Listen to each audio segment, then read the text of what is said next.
Dear Chair, dear audience, let me introduce my PhD thesis title, which is Developmental Defects of Enamel, Etiological Aspects in Clinical Management. My name is Mlinkó. I'm working at the Department of Pediatric Dentistry and Orthodontics. My supervisors are Noémi Rózsa and Gábor Varga, and my SMSc is Bianca Goldziu. My vision is to improve the life quality of children with developmental defects of enamel for better clinical assessment, and my mission is to discover causes of developmental defects and finding new intervention protocols, improving pediatric dentistry. To achieve this, these are my two specific goals through the etiological factors in the development of different enamel defects. Let me introduce my first project, which is investigating the different types of antibiotics at early childhood as risk factors in molar incisor hypomineralization. So molar incisor hypomineralization, of the abbreviation is MIH, is affecting the first permanent molars and incisors and have a wide range of clinical appearance. This is the most frequent enamel disturbance with a global prevalence of 13.5%.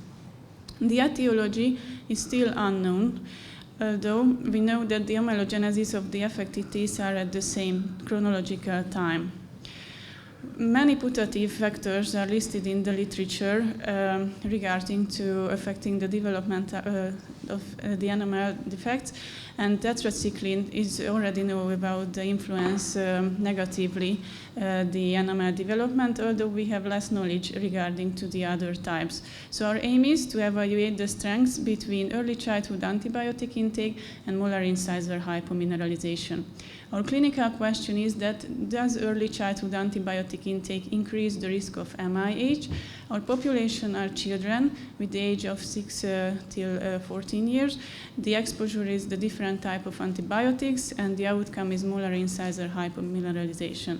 The hypothesis is that early childhood antibiotics increase the risk of molar incisor hypomineralization. And our clinical implication is to understand the causative mechanism of developing MIH. Here is our systematic search containing 2 different domains. In the 3 different databases we made the search, and here is the flowchart of selection, which ended with 41 eligible articles. Our outcome was the molar incisor hypomineralization, which is causing severe hypersensitivity, post-eruptive enamel breakdown, or it can even lead to tooth loss.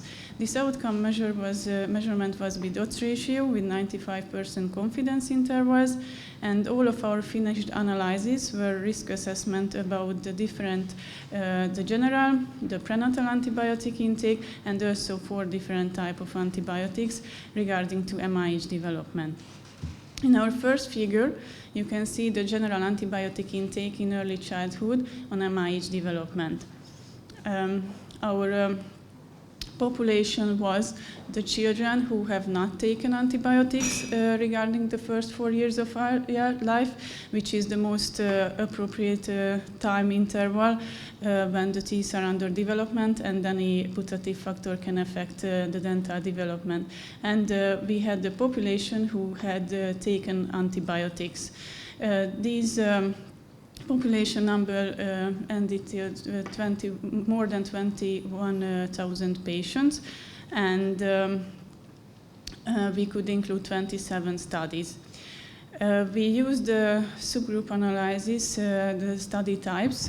We could include case control and also cross-sectional studies. Our heterogeneity was moderate, which can be due to the fact that we could only detect the antibiotic intake from mother's questionnaire, but we don't know the dose, the exposure time of the antibiotics, and also the hidden disease, but it was taken. The odds ratio was 1.50, which means that the odds of developing MIH is 1.50 higher with antibiotic intake in early childhood, and this is a mathematically significant result, although we need to take into consideration that regarding the increase of antibiotic prescription, we need to take into consideration that these are retrospective studies and we cannot make a clear cause-effect relation, but we can have a clinical implication that prescribe antibiotics only when it's absolutely indicated. We have also, we could also investigate the two most common type of antibiotics, the amoxicillin and penicillin. Here, the outcome was also the molar incisor hypomineralization. The population were also children with or without antibiotic intake, and with affected or not affected to MIH. And we could include 6 studies in each analysis, and we could involve also case control and cross-sectional studies. Here the heterogeneity was much higher in both analyses, and the odds ratio ranged to ended at 1.87 at the amoxicillin and 2.15 at the penicillin analysis.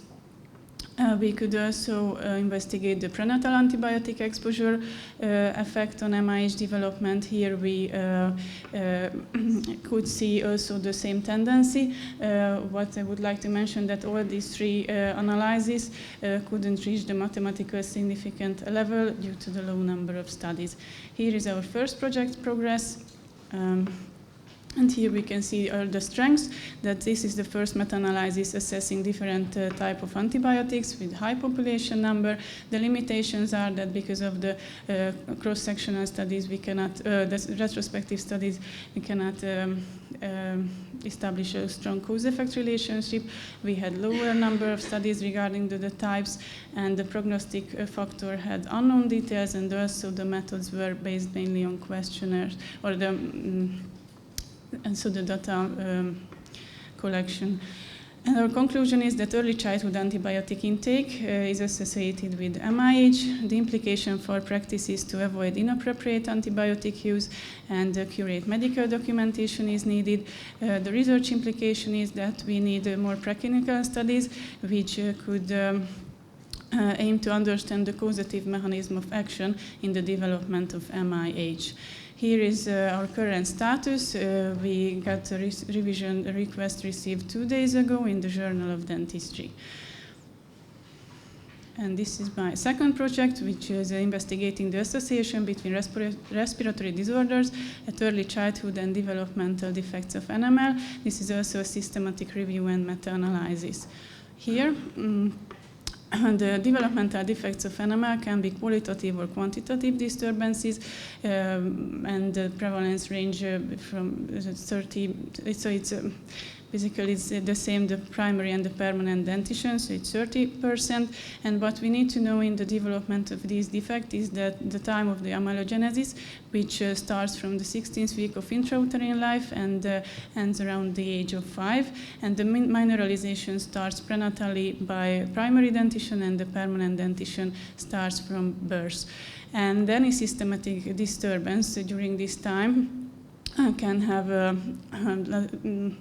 a putative effect in the enamel integrity.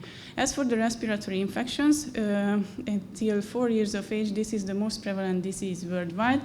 And we know already the enamel formation disruption from animal studies, and also the enamel development is highly sensitive to systemic insults.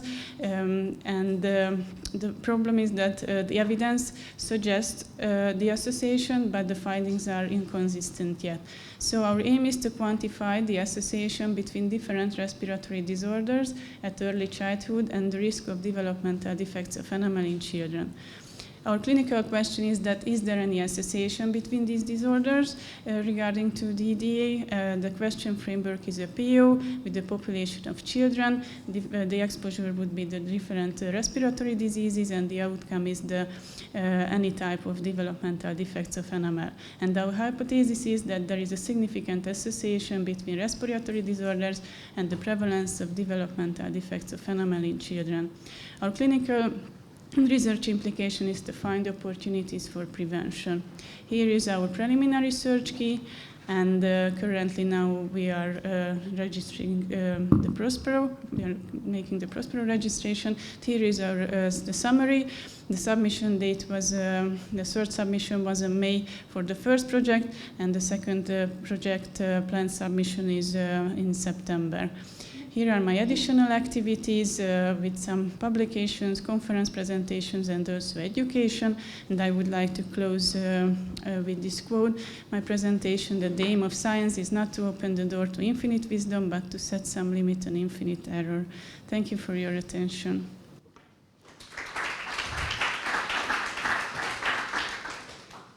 My question is regarding your first topic, which is about this MIH, if I understood it right. You mentioned that it has various appearance forms. What is then exactly the diagnostic criteria? How do you decide that it is MIHS and not something else? Thank you very much. There are different validated criteria. The most appropriate is the European Association of Pediatric Dentistry criteria, where they range from mild till severe disease, and we can score the appearance of the teeth regarding to mild brownish, white yellowish opacities till brownish opacities, and so if it's more severe, then we can conclude a post-eruptive enamel breakdown, which is efficient happens because the quality of the enamel is really poor. In the studies, were they able to somehow standardize the population by excluding some kind of etiological factors that could also play a role in this development? This is a good question, thank you. Unfortunately, the current studies only focused on several etiological factors. Maybe there were some studies which are focusing mostly the genetic influence, and some studies for the systemic problem, for example, the respiratory diseases, or if someone had any other chronic disease. But I would consider it because currently the studies are inconsistent of grouping these etiological factors. Some focusing mainly prenatal or postnatal time, but we have no guide currently for this. I don't know, I was just wondering, now that we have this e-prescription, I'm not sure if maybe it is also included now in a database. Like, for example, if my GP prescribes me an antibiotic, can we find this retrospectively somehow? That could be a good basis for the future, maybe? Yes, hopefully current studies and future studies would use it, but from these 27 studies which we included, only 2 used medical records. All the others were based on validated questionnaires. But regarding the future, when this e-prescription will be more and more widely used, hopefully we can detect, because it would be much more valid than parent answer for this. And also we could see how many times they could get, because some studies mentioned the frequency, but mainly they were focusing only if they had the exposure or not. And we had not so much information how many times they get, what type of antibiotics they get. So yeah, it would be a good solution for this problem. So this problem's been around a long time. You've added another valuable piece of information saying that inappropriate or perhaps inappropriate antibiotic use is affecting the teeth. Have you got ideas how are we going to reduce antibiotic use? This is a problem, isn't it? It's inappropriate use yes, of this. And it's there's policy issues around it. It's our funding model. There's it's a wicked problem, and I'm just wondering, because where to next? This is valuable information, but we want to make a change. So have you got views on that? Hopefully, if there would be more precise guidelines for this, even in dentistry field and general practitioners, when it's really when it's absolutely indicated to use, and not just. So nowadays there is a tendency to prescribe it even when we don't know exactly, or we can see we would like to prevent a more severe problem, but maybe with I think with a proper guideline it could be avoidable to reduce the use or this frequent prescription.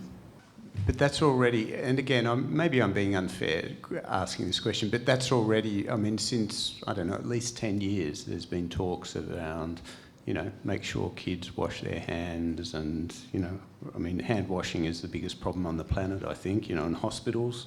It's the major cause of infections, and so children as well. So they've suggested all of these things, but we're still talking about the problem. And I'm very interested. So I think having guidelines is good, but there must be other ways, and I think the only way is either incentivise or disincentivise these behaviours.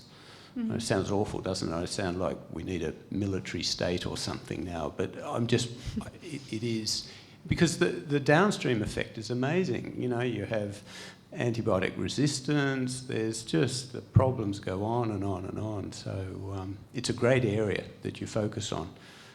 We're all looking forward to how you're going to solve the problem. I mightn't follow completely, but the second project, which is related to the infections and the diseases, that's also treated by antibiotics most of the time. So are you separating these two, or what? How do you relate these two causes? Yeah, I try. Regarding to the second project, we have so we would like to involve all the type of respiratory disorders, and mainly the lower tract is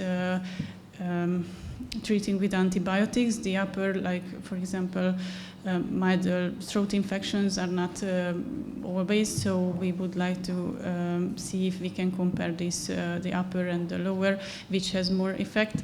But unfortunately it would be a confounding factor, I guess, that we cannot separate, because we cannot see retrospectively that which type of antibiotic they get and what for what disease. So it still will remaining a limitation of our study.